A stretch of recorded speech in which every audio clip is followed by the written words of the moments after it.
ಇದು ಸಿಗಂದೂರಿನ ಹೊಸ ಸೇತುವೆ. ಸುಮಾರು 6 ದಶಕಗಳ ಹೋರಾಟದ ಫಲದಿಂದ ಆಗಿರ್ತಕ್ಕಂಥ ಸೇತುವೆ ಇದು. ನೋಡಿ 6 ವರ್ಷದಲ್ಲಿ ಕಟ್ಟಿದ್ದಾರೆ. 2019ರಲ್ಲಿ ಶುರುವಾದ ಕಾಮಗಾರಿ 2025ರಲ್ಲಿ ಮುಗಿದಿದೆ.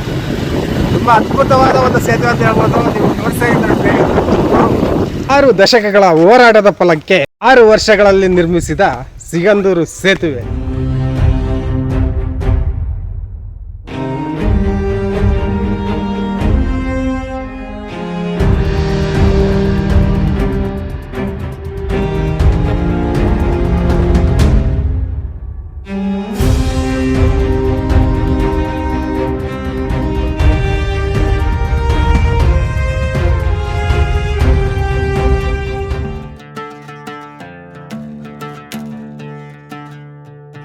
Hello guys, welcome back to my YouTube channel.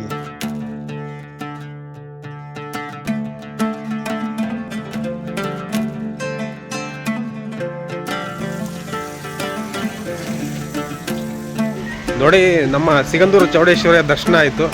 Chowdeshwari ಅನ್ನಪ್ರಸಾದ ನೋಡಿ, ವೆಜ್ ಪಲಾವ್ ಮಾಡಿದ್ದಾರೆ. ಅಂತೂ ತಿಂಡಿ ಆಯಿತು. ಈಗ ಮುಂದಿನ ಪಯಣ ಬೆಳೆಸೋಣ ನಾವು. ಈ ನಾಯಿ ಏನೋ ಕೊಡಿಸಿ ಅಂತ ಬರ್ತಾಯಿತ್ತು. ಅದಕ್ಕೆ ಬಂದು ಸಿಗಲಿಲ್ಲ. ಬಿಸ್ಕೆಟ್ ತೊಗೊಂಬಂದಿನಿ ನಾಯಿಗೆ ಹಾಕ್ಲಿಕ್ಕೆ. ನೋಡಿ, ಅಲ್ಲಿ ಇಟ್ಬಿಟ್ಟು ಬಂದುಬಿಟ್ಟೆ. ನನಗೆ ದಿನನಿತ್ಯ ಟ್ರಾಫಿಕಲ್ಲಿ ಜೀವನ ಮಾಡಿ ಸಾಕಾಗ್ಬಿಟ್ಟಿತ್ತು.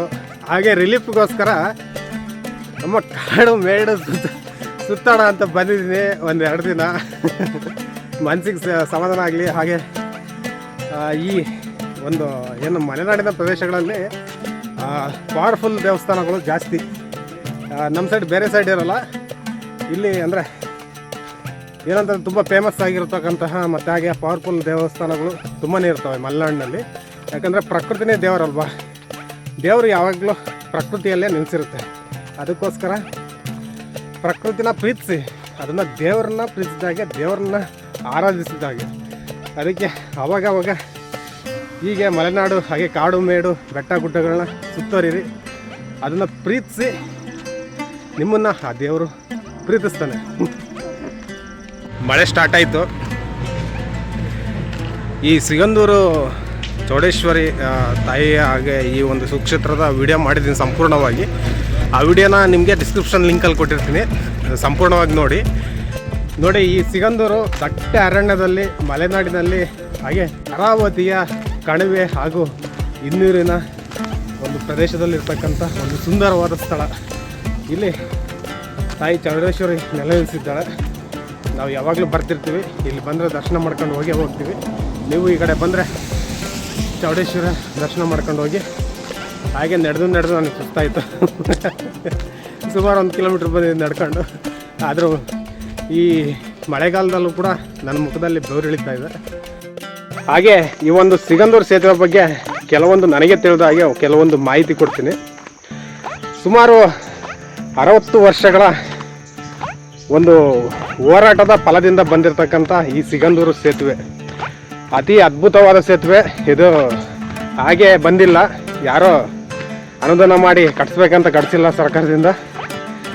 ಇಲ್ಲಿನ ಜನಗಳು ಹಾಗೆ ಮುಖಂಡರು ತುಂಬಾ ಹೋರಾಟ ಮಾಡಿದ್ದಾರೆ. ಸುಮಾರು 6 ದಶಕಗಳು ಅಂದರೆ 60 ವರ್ಷಗಳಿಂದ ಆ ಒಂದು ಫಲನೇ ಈ ಒಂದು ಸಿಗಂದೂರು ಸೇತುವೆ. ಅದು ದೇಶದಲ್ಲೇ 2ನೇ ಅತಿ ಉದ್ದವಾದ ಸೇತುವೆ ಅಂತ ಹೆಸರಾಗಿದೆ ಇವಾಗ ಸಿಗಂದೂರು ಸೇತುವೆ. ಮೊದಲನೇದು ಯಾವುದಂತ ಕೇಳ್ಬೋದು ನೀವು, ಗುಜರಾತ್ನಲ್ಲಿದೆ. ಅದು ಬೇದ್ವಾರಕೆ ಅಂತ ಒಂದು ದ್ವೀಪಕ್ಕೆ ಅದು ಹೋಗುತ್ತಂತೆ. ಆ ಒಂದು ಸೇತುವೆ ಅತಿ ಉದ್ದವಾಗಿದೆಯಂತೆ. ಅದಕ್ಕೆ ಅದನ್ನು ನಂಬರ್ 1 ಅಂತ ಹೇಳ್ತಿದ್ದಾರೆ. ಹಾಗೆ ಈ ಒಂದು ಸೇತುವೆ, ನಮ್ಮ ಸಿಗಂದೂರು ಸೇತುವೆ, ನಮ್ಮ ದೇಶದಲ್ಲೇ ಅತಿ ಉದ್ದನೇ 2ನೇದು. ಹಾಗೆ ಇದು ಕೇಬಲ್ ಸೇತುವೆ ಆಗಿದೆ.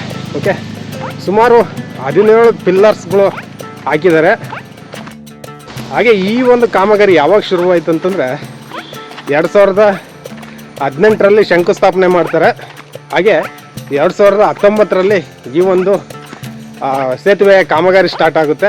ಕಾಮಗಾರಿ ಸ್ಟಾರ್ಟ್ ಆಗಿ ಅದು ಮುಗಿದಿದ್ದು ಯಾವಾಗ 2025 ಜುಲೈ 14ನೇ ತಾರೀಕು ಓಪನ್ ಆಯಿತು. ಓಕೆ, ಸುಮಾರು ಎಷ್ಟು ವರ್ಷ ಅಂತಂದರೆ 2019 ಅಂತಂದರೆ ಸುಮಾರು 6 ವರ್ಷಗಳ ಕಾಲ ಆಗುತ್ತೆ ಈ ಒಂದು ಸೇತುವೆನ ಕಟ್ಟಲಿಕ್ಕೆ. ಯಾಕಂತಂದರೆ 6 ವರ್ಷ ಯಾಕಾಯ್ತು ಅಂತಂದರೆ ಮಳೆ ಬರುತ್ತೆ, ನೀರು ನಿಂತ್ಕೊಳ್ಳುತ್ತೆ. ನೀರಲ್ಲಿ ಹೇಗೆ ಅದೆಲ್ಲ ಪಿಲ್ಲರ್ಸ್ನ ಹಾಕಬೇಕು ಬ್ರಿಡ್ಜ್ಗಳಿಗೆಲ್ಲ ಹೇಗಾಗುತ್ತೆ, ಅದೆಲ್ಲ ಕಾಲೇಬೇಕಾಗುತ್ತೆ. ನೀರು ಖಾಲಿ ಆದಾಗ ಕಾಮಗಾರಿನ ಶುರು ಮಾಡ್ತಾರೆ. ಆಮೇಲೆ ಬೇರೆ ಏನೇನೋ ಇರುತ್ತೆ, ಕ್ವಾಲಿಟಿ ಚೆಕ್ಕಿಂಗು, ಕ್ಯೂರಿಂಗು, ಭಾಳ ತುಂಬಾ ಇರುತ್ತೆ ಕೆಲಸ. ಅದಕ್ಕೆ 6 ವರ್ಷ ತಗೊಂತ್ರಿ ನೋಡಿ. 60 ವರ್ಷದ ಫಲ 6 ವರ್ಷದಲ್ಲಿ ಮಾಡಿ ಮುಗಿಸಿ ಇವಾಗ ಲೋಕಾರ್ಪಣೆಗೊಂಡಿದೆ ನಮ್ಮ ಸಿಗಂದೂರು ಸೇತುವೆ. ಅದನ್ನು ನಿಮಗೆ ತೋರಿಸ್ಲಿಕ್ಕೆ ತುಂಬಾ ಗರ್ವ ಇದೆ ರೀ. ನಮಗೆ ತುಂಬಾ ಖುಷಿ ಆಗ್ತಿದೆ. ಯಾಕಂತಂದರೆ ನಾನು ಸುಮಾರು ಸರಿ ಬಂದಿದ್ದೀನಿ ಇಲ್ಲಿಗೆ. ಆ ಲಾಂಚಲ್ಲಂತೂ ಎಷ್ಟು ಸರಿ ಓಡಾಡಿದ್ದೀನೋ, ಎಷ್ಟು ನೆನಪುಗಳಿದೆ ಗೊತ್ತಾ ಆ ಲಾಂಚಲ್ಲಿ ಓಡಿರೋದು ನನಗಂತೂ. ಈಗ ಆ ಲಾಂಚು ಇರುತ್ತಾ ಇಲ್ವೋ ನನಗಂತೂ ಗೊತ್ತಿಲ್ಲ. ಇವಾಗೇನಾದರೂ ಅಕಸ್ಮಾತ್ ಇವಾಗೇನಾದರೂ ಇದ್ದರೆ ಖಂಡಿತವಾಗ್ಲೂ ಆ ಲಾಂಚಲ್ಲಿ ಹೋಗ್ತೀನಿ ನಾನು. ನೋಡೋಣ ಅಲ್ಲಿಗೆ. ನಾನು ಮೇನಾಗಿ ನಿಮಗೆ ಆ ಒಂದು ಹೊಸ ಸೇತುವೆನ ತೋರಿಸ್ತೀನಿ ಈ ವಿಡಿಯೋದಲ್ಲಿ. ಬನ್ನಿ ನೋಡೋಣ.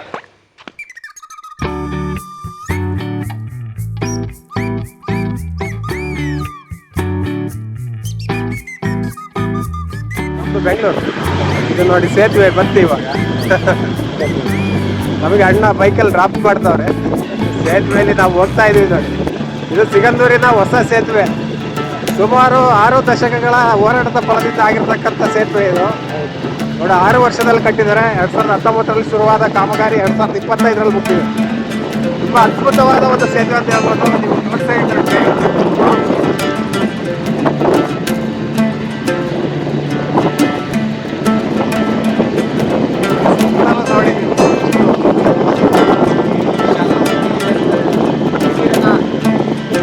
ಪ್ರದೇಶ ಏನಿದೆ. ಇನ್ನು ತುಂಬ ನೀರು ಬರಲಿಕ್ಕಿದೆ ಇನ್ನು ಮಳೆ ಬಂದಾಗ. ಸೇತುವೆ ಸುಮಾರು 2.5 ಕಿಲೋಮೀಟರ್ ಆಗುತ್ತೆ ಈ ಒಂದು ಸೇತುವೆ. ನೀವು ನೋಡ್ಬೋದು ಎಲ್ಲ ಮಂದಿ ಅಲ್ಲಲ್ಲಿ ದೀಪಗಳು ಕಾಣಿಸ್ತಾ ಇದ್ದಾವೆ ನಿಮಗೆ.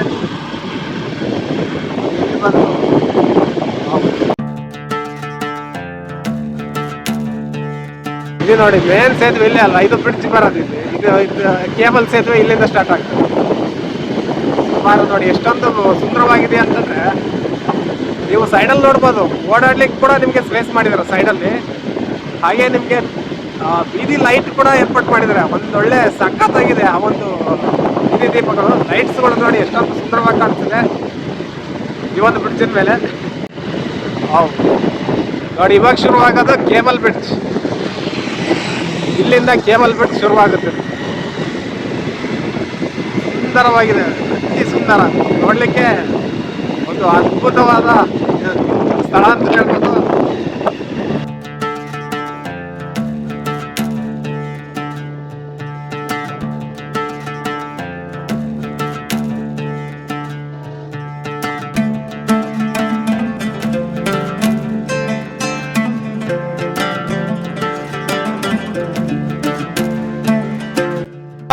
ನೋಡ್ರಿ, ನಾನು ಇವತ್ತು ಸಿಗಂದೂರಿನ ಹೊಸ ಸೇತುವೆಯಲ್ಲಿ ನಿಂತರು. ವಾವ್, ನೋಡ್ಲಿಕ್ಕೆ ಒಂದು ಅದ್ಭುತವಾದ ಒಂದು ಫೀಲ್ ಆಗ್ತದೆ ನೋಡಿ. ಅಮ್ಯಾಜಿಕ್ ಫೀಲಿಂಗು ನೋಡಿ. ಸೇತುವೆ ಮೇಲೆ ಇದ್ದೀನಿ. ವಾವ್, ಅಲ್ಲೆಲ್ಲೆಲ್ಲೆಲ್ಲಿ ದೀಪಗಳಿದಾವೆ ನೋಡಿ. ಆ ಒಂದು ನೋಡಿ ನೋಡ್ತಿದ್ರೆ ಎಷ್ಟೊಂದು ಖುಷಿ ಆಗುತ್ತೆ ಅಂತಂದ್ರೆ ವಾವ್. ನೋಡಿ ಇಲ್ಲಿ ಇದು ಕೇಬಲ್ ಬ್ರಿಡ್ಜ್. ಇದು ಇಲ್ಲಿ ಸುಮಾರು 750 ಮೀಟರ್ ಇದೆ ಇದು ಕೇಬಲ್ ಬ್ರಿಡ್ಜು. ಅನಂತರ ಬಂದಿದ್ದಲ್ಲ ಗೊತ್ತಲ್ವ ನಿಮಗೆ, ನಾರ್ಮಲ್ ಬ್ರಿಡ್ಜ್ ಇದೆ. 700 ಮೀಟ್ರ್ 750 ಮೀಟ್ರನ ಕೇಬಲ್ ಬ್ರಿಡ್ಜ್ ಆಗಿದೆ ನೋಡಿ. ನೋಡಿ ಎಷ್ಟೊಂದು ದೊಡ್ಡ ಕೇಬಲ್ ಬ್ರಿಡ್ಜ್ ಇದೆ. ಎಷ್ಟೊಂದು ಸುಂದರವಾಗಿ ಕಾಣಿಸ್ತಿದ್ದಾರೆ. ನೋಡಿ ಆ ದೀಪಗಳು ನೋಡಿ, ಲೈಟಿಂಗ್ಸ್ ನೋಡಿ ಯಾವ ಥರ ಯೂನಿಕ್ ಆಗಿ ಮಾಡಿದ್ದಾರೆ. ನಾನು ತೋರಿಸ್ತೀನಿ ನೋಡಿ. ಈ ಲೈಟಿಂಗ್ಸ್ ನೋಡಿ ಎಷ್ಟು ಯೂನಿಕ್ ಆಗಿ ಕಾಣುತ್ತೆ. ವಾವ್, ಬ್ಯೂಟಿಫುಲ್ ಅಲ್ವಾ ಲೈಟಿಂಗ್ಸು. ಯಪ್ಪ, ಎಷ್ಟೊಂದು ಖುಷಿ ಆಗುತ್ತೆ ಗುರು ಇವತ್ತು ಬ್ರಿಡ್ಜ್ ಮೇಲೆ ನಿಂತ್ಕೊಳ್ಳೋದು. Wow, super. ನೋಡಿ ಇಲ್ಲಿ ಈ ಒಂದು ಬ್ರಿಡ್ಜ್ ಮೇಲೆ ಹೋಗೋರು ಎಲ್ಲರೂ ಕೂಡ ನಿಂತ್ಕೊಂಡು ಎಲ್ಲರೂ ಸೆಲ್ಫಿ ತೊಗೊತಿದ್ರು. ನೀವು ಹಾಗೆ ಇಲ್ಲಿ ನೋಡ್ಬೋದು ಈ ಕಡೆಗೆ. ಇಲ್ಲಿ ನಾವು ಜನಗಳು ಓಡಾಡ್ಲಿಕ್ಕೆ ಬಿಟ್ಟಿದ್ದಾರೆ ಈ ಒಂದು ಸ್ಪೇಸ್ನ. ಯಾಕಂದರೆ ರೋಡಲ್ಲಿ ಓಡಾಡ್ಲಿಕ್ಕೆ ಆಗಲ್ವಲ್ವ, ವೆಹಿಕಲ್ಲು ಜೋರಾಗಿ ಹೋಗ್ತಾ ಇರುತ್ತೆ. ಇದು ನೋಡ್ಬೋದು ನೀವು. ಸುಮಾರು 60 ಫೀಟ್ ರೋಡ್ ಆಗಿದೆ ಇದು. 60 to 70 ಫೀಟ್ ರೋಡ್ ಆಗಿದೆ ಇದು. ನೋಡ್ತಾ ಇದ್ರಿ ನೀವು, ತುಂಬಾ ಅಗಲವಾಗಿದೆ. ಇಲ್ಲಿ 2 ಕಡೆ ಸಂಚಾರ ಮಾಡ್ಬೋದು ನೀವು. ಮತ್ತು ಇಲ್ಲಿ ನಾವು ಕಾಲ್ನಡಿಗೆಯಲ್ಲಿ ಇಲ್ಲಿಂದ ಹೋಗ್ಬೋದು ನೋಡಿ, ಇಲ್ಲಿಂದ. ಮತ್ತು ಹಾಗೆ ಅಲ್ಲಿಂದನೂ ಕೂಡ ಆ ಕಡೆನೂ ಕೂಡ ಹೋಗ್ಬೋದು. ಮತ್ತು ಆ ಕಡೆ ಏನಕ್ಕಿದೆ ಅಂತಂದರೆ ಆ ಕಡೆ ನಾವು ಓಡಾಡ್ಲಿಕ್ಕಲ್ಲ, ಬೇರೆ ಏನಾದರೂ ಎಮರ್ಜೆನ್ಸಿ ಇದ್ದಾಗ ಏನಾರು ಇದ್ದಾಗ ಅಲ್ಲಿದೆ. ಬಟ್ ಓಡಾಡಬಹುದು. ನೋಡ್ಬೋದು ಇನ್ನೂ ಕೂಡ ಪ್ಯಾಚ್ ಮಾಡಿ, ಇದನ್ನ ಕೂಡ ಜಾಯಿಂಟ್ ಮಾಡಿಲ್ಲ, ಬೇಗ ಜಾಯಿಂಟ್ ಮಾಡ್ತೀವಿ. ನೋಡಿ ಇದು ಸಿಗಂದೂರು ಸೇತುವೆ ಒಂದು ಬ್ರಿಡ್ಜು. ವಾವ್, ಎಷ್ಟೊಂದು ಸುಂದರವಾಗಿ ಕಾಣಿಸ್ತಿದೆ ಗುರು ಈ ಒಂದು ಸೀನ್ ಅಂತಂದು. ನೋಡಿ ಈ ಕೇಬಲ್ ಬ್ರಿಡ್ಜ್ ಏನಿದೆ, ವಾ ವಾ ವಾ ವಾ ವಾ ವಾ ನೋಡ್ತಿದ್ದೀರಿ, ಯಾವುದೋ ಸ್ವರ್ಗದಲ್ಲಿ ಇದೀವಿ ಅನ್ಸುತ್ತೆ. ಯಾವುದೋ ನಾವು ನೀರಿನ ಅಂದರೆ ಮಧ್ಯದಲ್ಲಿ ನಡುವೆ ಇದ್ದೀವಿ. ಈ ಒಂದು ಪ್ರಕೃತಿಯ ನಡುವೆ ಈ ಒಂದು ಬ್ರಿಡ್ಜ್ ಕಟ್ಟಿದ್ದಾರೆ. ಎಷ್ಟೊಂದು ಸುಂದರವಾಗಿ ಕಾಣಿಸ್ತಿದೆ ಅಂತಂದರೆ ವಾವ್. ನೋಡಿ ನೀವು ಕೂಡ ಇಲ್ಲಿ ಪ್ರತ್ಯಕ್ಷವಾಗಿ ಬಂದು ಫೀಲ್ ಮಾಡಿ. ಯಾಕಂದರೆ ರೀಲ್ಸಲ್ಲಿ ನೋಡಿಬಿಟ್ಟು ಸುಮ್ಮನೆ ಆಗಿಬಿಡ್ಬೇಡಿ, ಬನ್ನಿ ಒಂದ್ಸರಿ ಬನ್ನಿ. ಏನಂದ್ರೆ ಒಂದಿನ ಟೈಮ್ ತೊಗೊಳ್ಳಿ, ಬನ್ನಿ ನೋಡಿ. ತುಂಬಾ ಅದ್ಭುತವಾಗಿರುತ್ತೆ ಈ ಒಂದು ಸ್ಥಳಗಳು.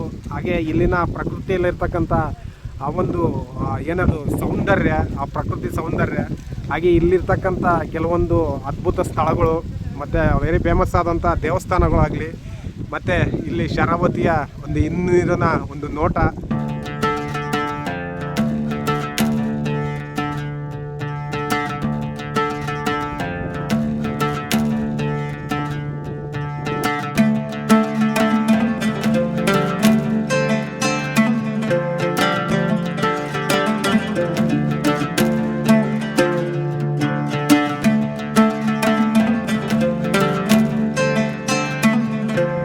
ನೋಡಿ ಕೇಬಲ್ಗಳು ನೋಡಿ ಎಷ್ಟೆಷ್ಟು ದೊಡ್ಡದಾಗಿದೆ ಈ ಕೇಬಲ್ಗಳು.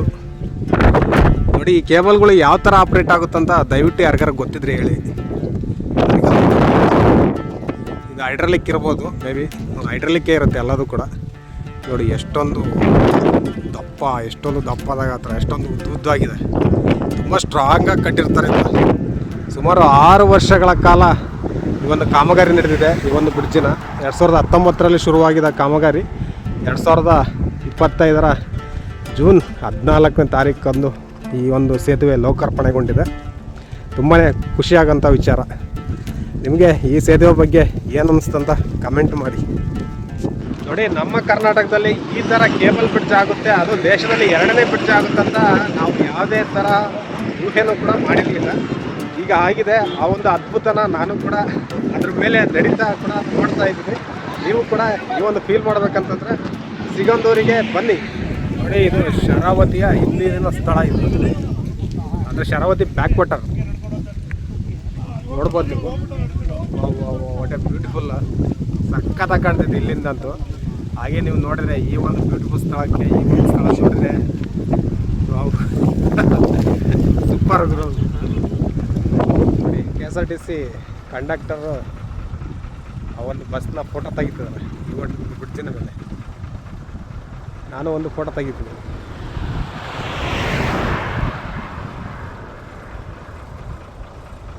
ಬ್ಯೂಟಿಫುಲ್ ಅಲ್ವಾ ಒಂದು ಕ್ಷಣಗಳು. ನೋಡಿ ಬೃಹತ್ತಾದ ಸೇತುವೆ, ಹಾಗೆ ಶರಾವತಿಯ ಬ್ಯಾಕ್ ವಾಟರು. ಅಲ್ಲಿ ನೋಡ್ತಿರ್ಬೋದು, ಅಲ್ಲಲ್ಲಿ ನಿಮಗೆ ದೀಪಗಳ ಥರ ಕಾಣ್ತಿರುವಂತಹ ಒಂದು ಗಡ್ಡೆಗಳು, ನಡು ಗಡ್ಡೆಗಳು ಅಂತ ಹೇಳ್ಬೋದು. ನೋಡಿ ಈ ಕಡೆ ನೋಡ್ಬೋದು ಲಾಂಚ್ಗಳು ಅಲ್ಲಿ ನಿಂತಿದ್ದಾವೆ ದಡದಲ್ಲಿ. ಎಷ್ಟೋ ದಶಮಾನಗಳಿಂದ ಸೇವೆ ಸಲ್ಲಿಸಿದಂತಹ ಈ ಲಾಂಚ್ಗಳು ಇವಾಗ ಸುಮ್ಮನೆ ಸೈಲೆಂಟಾಗಿ ನಿಂತ್ಕೊಂಡ್ಬಿಟ್ಟಿದೆ. ಯಾಕಂದರೆ ಸೇತುವೆ ಆಯ್ತಲ್ಲ, ಅದುಗಳಿಗೆ ಏನೂ ಕೆಲಸ ಇಲ್ಲ ಇವಾಗ. ಆ ಒಂದು ಕ್ಷಣಗಳನ್ನ ನೆನೆಸ್ಕೊಂಡ್ರೆ ತುಂಬಾ ಖುಷಿ ಆಗುತ್ತೆ. ಯಾಕಂತಂದರೆ ಇಲ್ಲಿನ ಜೀವನಾಡಿ, ಈ ಒಂದು ಏನಿದೆ ಶರಾವತಿಯ ಬ್ಯಾಕ್ ವಾಟರ್ ಜೀವನಾಡಿ ಏನಿದೆ, ಆ ಲಾಂಚ್ಗಳು ಇರಲಿಲ್ಲ ಅಂತಂದರೆ ಇಲ್ಲಿನ ಅಂದರೆ ಜನಗಳ ಜೀವನಗಳು ಯಾವುದೋ ಒಂದು ಕಾಡು ಮನುಷ್ಯರಾಗಿ ಉಳಿಬೇಕಾಗಿತ್ತು. ಯಾಕಂದರೆ ಬೇರೆ ಕಡೆಯಿಂದ ಇಲ್ಲಿಂದ ಬೇರೆ ಕಡೆ ಎಲ್ಲಾದರೂ ಹೋಗ್ಬೇಕಂತಂದರೆ, ಪಟ್ಟಣಗಳಿಗಾಗಲಿ ಬೇರೆ ಕಡೆ ಹೋಗ್ಬೇಕಂತಂದರೆ ಈ ಲಾಂಚ್ಗಳ ಅವಶ್ಯಕತೆ ತುಂಬಾ ಇತ್ತು ಗುರು. ನೋಡಿ ನೀವು ಕೇಳಿರ್ಬೋದು ಅಥವಾ ನೋಡಿರ್ಬೋದು, ಕೇವಲ ಕೆಲವೇ ದಿನಗಳ ಹಿಂದೆ ಈ ಒಂದು ಲಾಂಚ್ಗಳು ಬಂದಾಗಿದ್ದು, ಸೇವೆಗಳನ್ನ ಸ್ಥಗಿತಗೊಳಿಸಿದ್ದು. ಅದಕ್ಕಿಂತ ಮುಂಚೆ ಸುಮಾರು ದಶಕಗಳ ಕಾಲ ಈ ಒಂದು ಲಾಂಚ್ಗಳು ಇಲ್ಲಿ ಸೇವೆ ಸಲ್ಲಿಸಿದ್ದಾವೆ. ಈ ಕಡೆ ದಡದಿಂದ ಆ ಕಡೆ ದಡಕ್ಕೆ, ಆ ಕಡೆ ದಡದಿಂದ ಈ ಕಡೆ ದಡಕ್ಕೆ ಜನಗಳನ್ನ ಮತ್ತು ಹಾಗೆ ತಮ್ಮ ವಾಹನಗಳನ್ನ ಸಾಗಿಸ್ತಿದ್ದಂಥ ಒಂದು ಲಾಂಚ್ಗಳು ಇವಾಗ ಸುಮ್ಮನೆ ಮೌನವಾಗಿ ದಡದಲ್ಲಿ ನಿಂತ್ಕೊಂಡಿದ್ದಾವೆ. ಅದನ್ನು ನೋಡಲಿಕ್ಕೆ ತುಂಬಾ ದುಃಖ ಆಗ್ತದೆ ಗುರು. ಏನು ಮಾಡೋಕ್ಕಾಗಲ್ಲ. ಯಾಕಂತಂದರೆ ಈ ಒಂದು ಬ್ರಿಡ್ಜಿನ ಅಭಿವೃದ್ಧಿಗೊಳಿಸಿರೋದು ಜನಗಳಿಗೋಸ್ಕರನೇ ಉಪಯೋಗ ಆಗಲಿ ಅಂತ. ತುಂಬಾ ಉಪಯೋಗ ಆಗುತ್ತೆ ಈ ಒಂದು ಬ್ರಿಡ್ಜಿಂದ. ಅದು ಸ್ಥಗಿತಗೊಳ್ಳುತ್ತೋ ಅಥವಾ ಬೇರೆ ಏನಾದರೂ ಅದಕ್ಕೆ ಪರ್ಯಾಯವಾಗಿ ಆಲ್ಟರ್ನೇಟಿವ್ ಏನಾರು ಮಾಡ್ತಾರೋ ಗೊತ್ತಿಲ್ಲ. ಟೂರಿಸ್ಟ್ ಅಂದರೆ ಪ್ರವಾಸೋದ್ಯಮ ತಗೊಂಡು ಅದನ್ನು ಏನಾದರೂ ಡೆವಲಪ್ಮೆಂಟ್ ಮಾಡಬಹುದು ಅನಿಸುತ್ತೆ ನನಗೆ. ನೋಡೋಣ, ಮುಂದಿನ ದಿನಗಳಲ್ಲಿ ಕಾದು ನೋಡೋಣ. ಹಾಗೆ ಅಲ್ಲಿಂದ ಈ ಒಂದು ಸೀನರಿ ನೋಡಿದರೆ ವಾ ವಾ ವಾ ವಾ ವಾ ವಾ ವಾ ಏನು ಪ್ರಕೃತಿ ಗುರು, ಏನು ಪ್ರಕೃತಿಯ ವೈಭವ, ಬ್ಯೂಟಿಫುಲ್. ನೋಡಿ ಈ ಒಂದು ಸ್ಥಳಕ್ಕೆ ಹೇಗೆ ಬರಬೇಕಂತಂದರೆ, ನೀವು ಬೆಂಗಳೂರಿಂದ ಬರ್ತೀರಂತಂದರೆ ಅಲ್ಲಿಂದ ಟ್ರೈನ್ ಫೆಸಿಲಿಟೀಸ್ ಇದೆ, ಹಾಗೆ ನಿಮಗೆ ಬಸ್ಸು ಕೂಡ ಫೆಸಿಲಿಟೀಸ್ ಇದೆ. ಇಲ್ಲಿ ಗೌರ್ಮೆಂಟ್ ಬಸ್ ಇದೆ, ಪ್ರೈವೇಟ್ ಬಸ್ ಇದೆ, ಹಾಗೆ ಟ್ರೈನ್ ಕೂಡ ಇದೆ. ನೋಡಿ ಈ ಸೇತುವೆ ಕಾಮಗಾರಿ ಮಾಡಿದ್ರಲ್ಲ, ಇಲ್ಲಿ ಲೇಬರ್ಸು ಅದಾಗಲಿ ಆ ಶೆಡ್ಗಳೆಲ್ಲ ಇಲ್ಲೇ ಇದೆ ನೋಡಿ. ನೋಡಿ ಸಿಗಂದೂರು ಸೇತುವೆ ಕಟ್ಟಿದಂಥ ಮಷಿನ್ಗಳು ಎಲ್ಲ ನಿಂತ್ಕೊಂಡಿದೆ. ನೀವು ಗಮನಿಸ್ಬೋದು. ಇಲ್ಲಿ ಮೊದಲಿಗೆ ನೋಡಿ ಇಲ್ಲಿಂದನೇ ನಾವು ಹೋಗ್ತಿದ್ವಿ. ಅಲ್ಲಿ ಹೊಳೆದಂಡೆ ಇದು ದಾರಿ, ಹೊಳೆದಂಡೆಗೆ ದಾರಿ, ಇಲ್ಲೆಲ್ಲ ದೊಡ್ಡ ಫ್ಲೆಕ್ಸ್ ಹಾಕಿದ್ರು, ಇವಾಗೆಲ್ಲ ಕಿತ್ತಾಕ್ಬಿಟ್ಟಿದ್ದಾರೆ. ನೋಡಿ ಇಲ್ಲಿಂದನೇ ಹೋಗಿ ನಾವು ಲಾಂಚಿಗೆ ಹೋಗ್ತಿದ್ವಿ. ಇವಾಗೆಲ್ಲ ಇದನ್ನೆಲ್ಲ ಬಂದ್ ಮಾಡ್ತಾರೆ. ನೋಡಿ ಏನೇನೋ ಅಲ್ಲಿ ಮಿಷನ್ಗಳು ಎಲ್ಲ ಇದ್ದಾವೆ, ಅದನ್ನೆಲ್ಲ ತೆಗೆದು ಏನೋ ಅಡ್ಡ ಹಾಕ್ತಿದ್ದಾರೆ ಅನಿಸುತ್ತೆ. ಇಲ್ಲಿ ಮೇ ಬಿ ಅಡ್ಡ ಹಾಕ್ಬೋದು. ಇಲ್ಲಿ ಯಾವುದು ವೆಹಿಕಲ್ ಹೋಗ್ಬಾರ್ದು ಅಂತ ಹೇಳ್ಬಿಟ್ಟು ಇದೇ ನೋಡಿ ಆ ಸೇತುವೆಗೆ ದಾರಿ. ನಾವು ಸಾಗರದಿಂದ ಬಂದರೆ ಇಲ್ಲಿಂದನೇ ಹೋಗಬೇಕು ಈ ಸೇತುವೆಗೆ, ಇಲ್ಲಿಂದ ದಾರಿ ಇರೋದು. ಹಿಂಗೆ ಹೋಗುತ್ತೆ ನೋಡಿ ಆ ಸೇತುವೆಗೆ. ನೋಡಿ ಈ ಕಡೆ ಹೋದರೆ ಸಾಗರ. ನೋಡಿ ಈ ಸಿಗಂದೂರು ಸೇತುವೆಯ ಒಂದು ಅದ್ಭುತವಾದ ವಿಡಿಯೋನ ಇಲ್ಲಿಗೆ ಮುಗಿಸ್ತಾ ಇದ್ದೀನಿ. ಈ ವಿಡಿಯೋ ಏನಾದರೂ ನಿಮ್ಗೆ ಇಷ್ಟ ಆದರೆ ಲೈಕ್ ಮಾಡಿ, ಶೇರ್ ಮಾಡಿ, ಕಮೆಂಟ್ ಮಾಡಿ. ಹಾಗೆ ನನ್ನ ಚಾನಲ್ಗೆ ಯಾರೆಲ್ಲ ಸಬ್ಸ್ಕ್ರೈಬ್ ಮಾಡಿಲ್ವ ದಯವಿಟ್ಟು ಸಬ್ಸ್ಕ್ರೈಬ್ ಮಾಡಿ ಅಂತ ಹೇಳ್ತಾ ಮುಂದಿನ ವಿಡಿಯೋದಲ್ಲಿ ಸಿಗೋಣ. ಅಲ್ಲಿವರೆಗೂ take care, love you, bye.